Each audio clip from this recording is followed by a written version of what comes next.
We knew it was going to be a difficult game. Maine has a really good ability to play off the bounce and play off the dribble, and our guys had trouble containing them. Conversion defense, transition defense was another issue. They played really fast, faster than we thought they'd be able to play, and that's where we got down early in the first half. Second half comes around, and I think we did a little bit better job defensively, conversion-wise, which also allowed us to get out on conversion ourselves on the fast break. I thought we did a really good job that way. We got some easy baskets. That's how we built the lead. And then we struggled down the stretch handling their pressure, which, again, I didn't think we necessarily needed to have issues that way. I think our guys played a little faster than they needed to. It was great experience for us early in the season, and then we had to make some plays down the stretch and make some free throws also, which we did, and obviously we were able to hold on to that game. He did a great job on the defensive glass. Obviously he was fresh. He didn't play a ton of minutes in the first half after picking up 2 quick fouls. He had made 2 baskets also early in that first half, and so I was disappointed that he got those fouls because I thought he was ready to break out and have a pretty good game. And he, sure enough, beginning that second half, he made his baskets around the hoop, and then also he really did. He did a great job controlling the defensive glass. Some really good outlet passes as well to get us going on our fast break. We knew this was going to be the most difficult of the 3, not only because we thought they were probably the most talented and most athletic, but simply because that was our 3rd game in 6 days. So there was fatigue, we saw that the day before in practice. Our guys were certainly sore, and then with an early start, a 12 o'clock start, we knew that could be an issue. It played out that way again, same thing, some issues with our ability to defend consistently. They got to the rim a little bit too easy. They made us rotate a little bit too much, where our first and our second rotations were late. That also created some offensive rebound opportunities for them.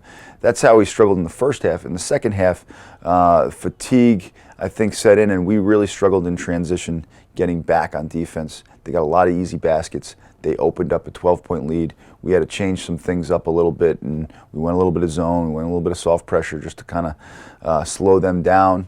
I think that created a little bit of momentum for us. We got a few stops out of that. And then we started playing offensively a little bit better. We were attacking the basket. We got fouled a ton in that game. We made our free throws. Obviously, we made some big plays down the stretch, and again, held on for the win with a great defensive stop. You know what? Free throws is always a big part of our philosophy. Your ability to get fouled is more about your personnel than anything else. Back then, we had great personnel to get fouled with Jamal Oswald, Julian Boyd, C.J. Gardner. This year, Akeem Santil definitely has great potential to get fouled a ton. Martin Hermanson can attack the basket. Joel Hernandez, Nurazana, Jerome Frank. So you got a bunch of guys that can do that.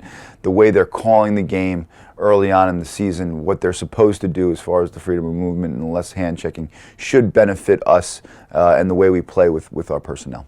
Well, I think, you know, you saw it last year also. He has a certain poise to him. He has a certain feel for the game. He has got great anticipation on the defensive end of the court, and he just, you know, he's very poised. He doesn't get too high or too low. That's certainly something that I preach, and I think he has a really good feel for that and a good understanding of that. And he's really, really confident on both ends. And yeah, he's made big plays. Certainly, you know, the first game and the third game. If we didn't have him there, we might be looking at a different record. Hopefully, going forward, we can, you know, be a little bit more consistent with our effort and our defense for 40 minutes, so that we don't have to, you know, rely on a great play down the stretch to win a game. It's kind of been consistent with our first 3 games, where okay, boom, you only have 2 days to prepare. So that gives us 4 games like that. It's going to be a really difficult challenge. They're obviously a Conference USA team playing at home. They have a lot of talent and athleticism as well. So that's going to be difficult. We really want to do with this whole trip is make this more of a bonding thing, and give our guys a chance to be around each other, around the coaching staff, do some different things that way. That's why we decided to stay down there for Thanksgiving. Nurazana will be a homecoming for him. Raul Frias as well. Jerome Frink, who played at Florida International as well, will have some friends down there. So so that should be a good environment for our guys. And like I said, we'll just get a chance to be around each other. Then you go up to Boston. We'll fly up to Boston on that Friday and then get ready to play a Dartmouth team that's going to be very different than the last few opponents that we've played, but also a very difficult opponent. It should be an interesting challenge. It'll be a great challenge, but it should be fun, and hopefully the guys can have some success.